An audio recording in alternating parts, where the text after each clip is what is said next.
Bonjour à tous, j'espère que vous allez bien. On se retrouve pour le book haul de janvier où je vais donc vous présenter les nouvelles acquisitions qui ont rejoint ma pile à lire. C'est parti! On commence avec les deux services presse. Le premier, c'est une romance, la seule romance que j'ai à vous présenter. C'est Fallait pas me chercher de Emma Green. J'ai un nouveau partenariat en fait avec les éditions Addictive et du coup évidemment j'ai demandé le dernier Green qui est sorti, le dernier Emma Green. Je suis d'ailleurs en train de le lire en ce moment même. On va y suivre Valentine qui est une jeune femme qui est en fait la fille d'un riche homme d'affaires. Elle est l'héritière en fait de tout ce qu'il a construit et elle participe à son entreprise. Sauf qu'un jour elle va se faire, on va dire, kidnapper et son père va engager Nice, je sais pas comment on dit, ouais Nice en fait, comme dans une autre d'enfer, non? Bref, Eriksen, pour venir la sauver de fil en aiguille. En fait il va devenir son garde du corps attitré. Et évidemment il y a plein de tensions entre eux, beaucoup chargées sexuellement d'ailleurs, il faut bien le noter. Donc voilà, à voir ce que ça donne, je vous en redirai des nouvelles quand je l'aurai terminé. Ensuite, le deuxième service presse que j'ai eu, pour une fois, c'est de la jeunesse, assez jeunesse puisque c'est du middle grade. Mais je vous avoue que je l'ai demandé parce que l'auteur m'intéresse. C'est Cassidy Blake, donc le livre 1, Chasseuse de fantômes de Victoria Schwab ou V. Schwab. Celui-ci a fait beaucoup parler outre-Atlantique et c'est pour ça qu'il m'intéresse énormément. Son titre en VO c'est City of Ghosts. Et donc je l'ai demandé en service presse parce que j'ai envie de savoir pourquoi est-ce que tout le monde dit que City of Ghosts c'est génial. La couverture est très jolie, même si j'avoue préférer celle en VO qui est un peu plus dark. Mais c'est quand même assez intéressant comme travail éditorial, surtout qu'avec il y avait une très jolie carte. C'est vrai que je vous montre pas toujours quand je reçois des services presse. Il peut y avoir des goodies qui se glissent à côté, mais là pour le coup ils étaient glissés dans le livre. Donc il y a une très jolie carte de, j'imagine, un fantôme, puisque c'est une jeune fille qui peut voir les fantômes, c'est son histoire. Et là vous aviez une carte de Édimbourg, puisque l'histoire se passe à Édimbourg, qui brillait dans le noir quand je l'ai reçu mais qui depuis ne brille plus. Donc je sais pas trop ce qu'il y a écrit de manière cachée. Bref, là encore je vous en redirai vite des nouvelles du coup. On va passer à mes achats fantasy, il y en a... Fantasy. On va passer à mes achats fantasy, il y en a 4. Le premier que je vous montre c'est La fille dans la tour de Catherine Arden. Je vous en ai déjà parlé parce que je l'ai déjà lu et vraiment je pense que je ferai une vidéo sur cette série quand je lirai le tome 3. Si le tome 3 est aussi bon que les deux premiers parce que c'est juste génial.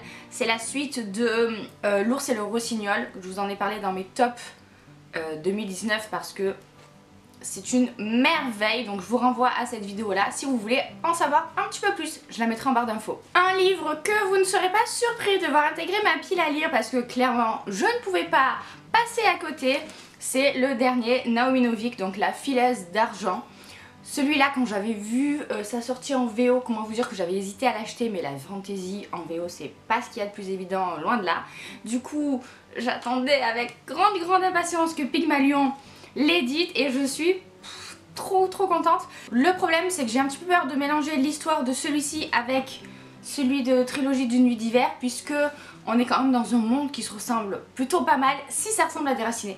Donc je pense que je lirai le troisième tome de celui-là et qu'ensuite, une fois que ce sera un petit peu passé, puisque le troisième tome sort en mars, je lirai celui-ci. Donc ça sera pas pour tout de suite, mais je vous dis j'ai trop peur de confondre les univers ou ne serait-ce que de comparer. Parce que comme je sors d'un gros coup de cœur avec cette série, j'ai pas envie de me lancer tout de suite dans celui-là. J'ai peur de comparer et de trouver moins bien, vous voyez ce que je veux dire. Donc il va attendre bien sagement dans ma pile à lire, mais c'est sûr que lui cette année je le lis. C'est l'histoire d'une jeune femme, Myriam, qui a un talent particulier qui est de changer l'argent en or. Et ce don va attirer l'attention du roi de la contrée voisine qui va lui demander de relever plein des défis. Et j'en sais pas plus, mais ça a l'air génial. Et voilà, Naomi Novik, j'avais adoré Déraciné, vous le savez. Donc je fonde beaucoup d'attentes dans celui-là. C'est toujours le problème avec les livres qu'on a adorés, dont on a eu un coup de cœur, c'est qu'après on en espère vraiment beaucoup. Un livre que j'avais pas forcément prévu d'acheter, mais quand j'ai vu que le deuxième tome sortait et que le premier tome était à un prix découverte intéressant, je me suis dit allez, voilà, il faut te lancer. En plus, vous le savez, j'ai plus en plus envie de lire de la fantasy. C'est vraiment un genre qui, je me rends compte, devient mon genre préféré peut-être. Et du coup, je me suis pris le premier tome de Iscari de Kristen Ciccarelli, pardon, qui a été réédité de la part de Gallimard dans un prix découverte à moins de 10 €. Et en fait, ce qui est intéressant, c'est qu'ils ont changé la charte graphique de leur couverture, mais du coup, on a cette réédition qui correspond à la charte graphique du deuxième tome qui est juste là. Mais pour autant, comme c'est qu'une jaquette, vous avez quand même le livre original en dessous. Donc, je trouve que c'est plutôt bien pensé. Et je sais pas trop à quoi m'attendre avec celui-ci. Je sais que c'est une... Ah, c'est dur à dire. J'ai dit c'est un univers. Je sais que c'est un univers qui va parler de dragons. Et ils disent entre Game of Thrones et les Contes des Mille et une Nuits, une saga de fantasy aussi originale que captivante. Donc clairement, je connais pas Game of Thrones. C'est trop violent pour moi, on en a déjà parlé. Mais j'ai toujours été attirée quand même par cet univers et par voilà, ces familles qui se déchirent. Bref, par la fantasy de toute façon de manière générale. Et les Contes des Mille et une Nuits, je trouve ça hyper intéressant. C'est vrai que le côté oriental m'attire aussi. Donc, je ne pouvais que craquer. On verra bien, j'achèterai le deuxième tome peut-être quand j'aurai lu celui-ci. J'ai pas vu énormément d'avis par contre passer sur celui-ci. Donc on verra bien. Je sais que par contre en VO il a très bien marché. Là aussi un livre qui n'était pas forcément prévu à l'achat. En fait clairement je m'étais dit non, il est trop gros pour moi, j'arriverai jamais à le lire, j'arriverai jamais à trouver le temps. Et puis toujours pareil, cette envie de découvrir de la fantaisie. Et puis c'est un tome unique, donc je me dis allez, pourquoi pas, puisque vu que c'est un tome unique, c'est comme s'il y avait en fait une trilogie condensée en un. Vous voyez, bref, j'ai essayé de justifier mon achat du Prieuré de l'Oranger de Samantha Shannon. C'est le deuxième livre du coup de Samantha Shannon que j'ai dans ma pile à lire et que j'ai toujours pas lu, n'est-ce pas? C'est une énorme bricasse qui fait quasiment 1000 pages, mais ça a l'air quand même là encore très intéressant. Et clairement je ne connais même pas réellement l'intrigue ou l'histoire, je sais seulement qu'on va suivre 3 personnages féminins dans un monde fantasy. Je crois qu'il y a des dragons aussi vu la couverture, mais j'en sais pas plus et c'est pas grave. C'est pas grave parce que voilà, l'envie de lire de la fantasy, le fait de savoir que ce livre-ci est reconnu comme étant très bien écrit avec un très bon univers de qualité, vous voyez vraiment c'est un livre de qualité. Je me dis que dans mon envie de lire plus de fantasy, je ne pouvais pas passer à côté. Voilà donc pour les romans, on termine avec 3 acquisitions qui n'en sont pas. Le premier c'est un manga que j'ai acheté grâce ou à cause, je ne sais pas, des stories Instagram de Lemon June qui en a énormément parlé. Apparemment c'est son manga fétiche, il s'agit de Aria qui était un manga qui était édité à l'époque par je ne sais plus quelle maison d'édition mais qui a été arrêté en cours de route et là Kiyun le ressort en assez grand format, c'est plus grand qu'un manga ordinaire et ça a l'air assez intriguant. C'est de la fantasy onirique, un petit peu tranche de vie dans une société où c'est dans le futur, ça se passe sur la planète Mars et dans un monde qui ressemble un petit peu à Venise, une sorte de Venise futuriste mais sans avoir trop d'éléments technologiques. Il paraît que c'est vraiment très mignon, très doudou et que ça vous réchauffe le cœur quand vous lisez ça. Donc c'est un petit peu le genre de manga que j'ai envie de lire en ce moment. J'ai très envie de lire des mangas en ce moment. D'ailleurs je suis en plein dans la lecture de la série Bright Stories. Donc ça correspond avec mon envie du moment. Et on reste dans le Japon. Je sais pas trop si je devrais vous en parler puisque rien n'est encore fait, même si tout ne dépend que de moi. Mais cet été on a peut-être pour projet de partir avec ma famille au Japon, avec mon mari et mes parents pour l'anniversaire de mon papa.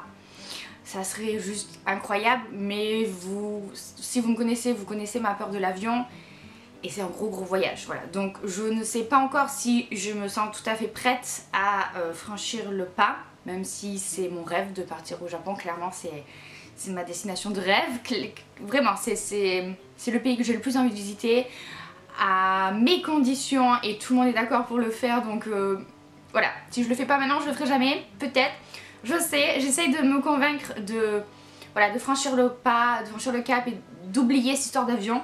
Et du coup Pour me motiver, je me suis acheté 2 livres sur le Japon. Le premier c'est Japon en 100 mots, c'est un très beau livre illustré où vous avez à chaque fois une double page avec un mot japonais et son explication. C'est assez tourné vers la culture japonaise et c'est ce qui m'intéresse le plus, même si je connais quand même pas mal de choses de la culture japonaise. Il y a des choses, des pratiques, des us et des coutumes que je ne connais pas. Et du coup, ça permet d'en savoir un petit peu plus tout en ayant ce côté ludique des dessins et beau livre. Ça donne envie, voilà, ça donne envie de s'y plonger.